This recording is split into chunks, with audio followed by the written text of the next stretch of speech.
Terima kasih Pak Menko, saya hormati Pak Menko, Pak Mensesnek, Pak Menkyu, Pak Rosan, Pak Doni, Pak Hasan, dan rekan-rekan dari SRO, Pak Samsul dan Pak Jeffrey. Selamat malam, Assalamualaikum warahmatullahi wabarakatuh. Salam sejahtera untuk kita semua. Terima kasih rekan-rekan. Izinkan saya menyampaikan beberapa hal. Yang pertama, sebagaimana teman-teman media ketahui, bahwa kemarin 3 anggota Dewan Komisioner OJK mengundurkan diri, yaitu Pak Mahendra Siregar sebagai Ketua Dewan Komisioner, Pak Mirsa Aditya Suara sebagai Wakil Ketua, dan juga Pak Inarno Jayadi sebagai Kepala Eksekutif Pengawas Pasar Modal, Derivatif, dan Karbon telah mengundurkan diri.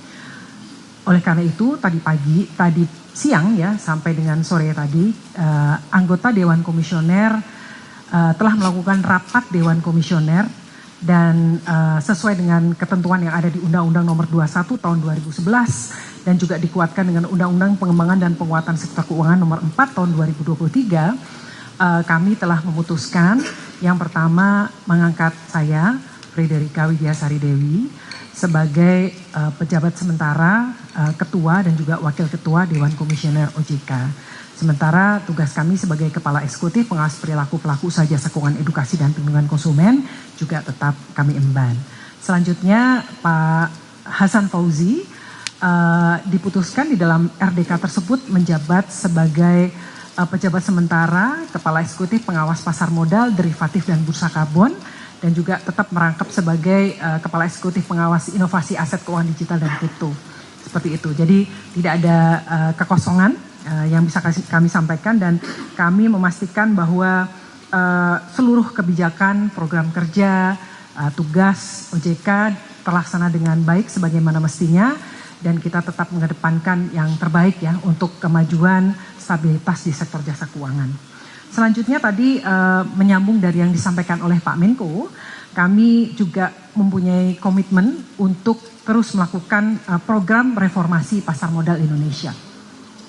Dengan mencermati gejolak pasar yang teman-teman media juga amati beberapa waktu ini, dan juga concern dari berbagai pihak, kami OJK bersinergi dengan pemerintah dan juga seluruh stakeholder terkait akan mempercepat reformasi di pasar modal melalui pendekatan yang lebih holistik, mulai dari perbaikan kualitas emiten dan saham yang diperdagangkan, peningkatan literasi dan juga perlindungan kepada investor, terutama investor retail, serta penegakan hukum yang tegas dan konsisten. Kami juga akan terus meningkatkan likuiditas dan pendalaman pasar melalui kebijakan peningkatan minimal free float 15%, optimalisasi peran liquidity provider, serta peningkatan peran investor institusional, khususnya asuransi dana pensiun yang dimiliki oleh pemerintah melalui peningkatan batas maksimal investasi di instrumen saham dengan tetap tentu saja memperhatikan prinsip-prinsip kehati-hatian, tata kelola, dan governance. Selain itu, aktivitas bank umum juga akan diperluas di pasar modal melalui revisi Undang-Undang P2SK nanti.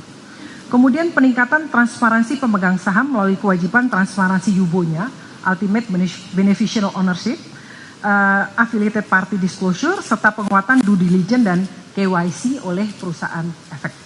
Kemudian penguatan pengawasan dan penegakan hukum dengan segera memulai penyelidikan goreng-menggoreng saham atau memanipulasi pasar tadi yang disampaikan oleh Pak Menko secara masif, kemudian set the tone dalam penanganan kasus besar dengan penegakan hukum yang memberikan efek jera, serta penguatan pengawasan market conduct termasuk kepada para influencer.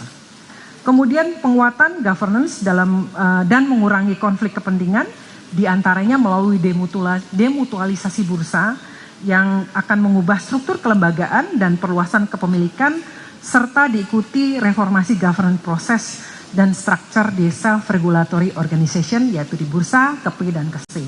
Selanjutnya terakhir kami juga menyampaikan komitmen OJK untuk terus bersama-sama ya kita memberikan bersama-sama menjaga pertumbuhan ekonomi, meningkatkan pertumbuhan ekonomi dan mendukung program prioritas pemerintah.